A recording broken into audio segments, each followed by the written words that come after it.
The Poco X2 is a more conventional smartphone than its illustrious predecessor, the Poco F1. This model aims to take on the sub 20,000 rupee market with a 64 megapixel camera, a powerful processor, and a distinctive styling. Will it set off a new firestorm and mark a new era of competitiveness? We're about to find out in our review.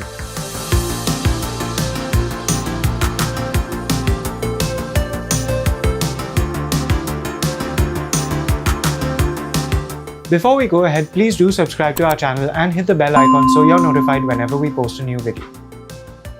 The Poco X2 has a bright, colorful glass rear with a gradient tone and an unusual circular design around the vertical camera strip. Despite the fact that the rear of this phone is quite flat, Poco has managed to make the patch reflective like a convex mirror.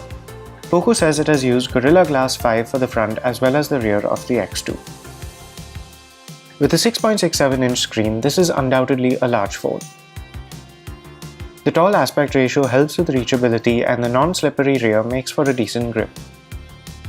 The wide dual camera cutout in the upper right corner of the screen isn't too noticeable in ordinary use, but definitely is a distraction when watching full-screen video. The display has a killer feature to boast of, a 120Hz refresh rate. This is subtle, but it really does improve the quality of the usage experience, making the Android UI feel smooth and responsive. This screen isn't the most vivid or crisp, but it is fairly bright and engaging, and viewing angles are great. We also noticed a bit of backlight unevenness around the cutout. The power button on the right doubles as a fingerprint sensor, but it's long and thin, which isn't ideal. Left-handed users will find this placement awkward, and you'll need to enroll at least 2 or 3 fingers so you can unlock the phone when it's in your hand and on a table. On the top, you'll find an infrared emitter like on many Xiaomi phones. Sadly, the tray on the left is of the hybrid variety, so you'll have to sacrifice a second SIM if you need a micro SD card and vice versa.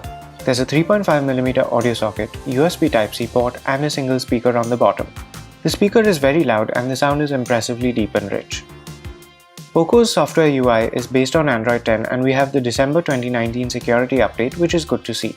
There's a lot of preloaded bloatware and we saw multiple annoying notifications each day, along with ads and promoted content in many of the default apps.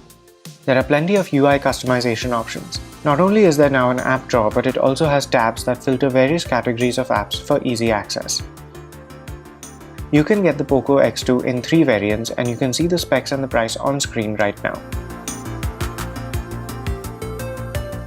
Qualcomm's Snapdragon 730G processor is no slouch and the Poco X2 breezed through all our apps and usage scenarios. Multitasking was not a problem at all on the 8GB RAM variant that we reviewed. The phone didn't get too hot in use either and we only felt a mild warmth when playing games or using the cameras for a while. PUBG Mobile defaulted to the high preset. The game was enjoyable and ran without any lag. Asphalt 9 Legends also worked very well.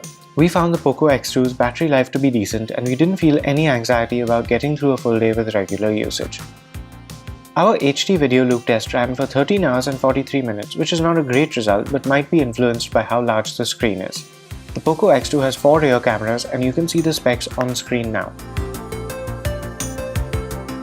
Photos came out well exposed with vibrant colors. When the composition allowed, there was very natural looking depth of field. Fine details on objects such as flower petals came out well, as long as there was good natural light and they were in the center of the frame. In shadowy areas and at the edges of daylight shots, details were somewhat lost and we did start seeing some grain. The wide-angle camera takes poorer quality shots as expected, but we were happy to see that warping at the sides is minimal. Macros were completely washed out and it was often hard to take a shot without the phone itself casting a shadow on our subjects. Low-light shots were relatively impressive, though of course detail is not as well defined as during the day. You can get usable shots as long as there's a little lighting around, whether indoors or out. The night mode brightens frames and shows details that would have been lost in the shadows. The primary selfie camera has a 20 megapixel resolution and is accompanied by a 2 megapixel depth sensor. You can take portrait selfies and adjust a virtual aperture to vary the intensity of the depth effect. Edge detection is quite good too. However, the overall quality of photos taken with the front camera isn't as impressive as we would have liked. Backgrounds are overblown in the daytime and details looked a bit artificial. Video recorded with the Poco X2 in the daytime at 1920 by 1080 was crisp with smooth motion tracking and reasonable stabilization. At 4K, colors became over-exaggerated. 4K video shot at night was barely usable. In low light, even mild movements caused severe shimmer and motion was quite jerky.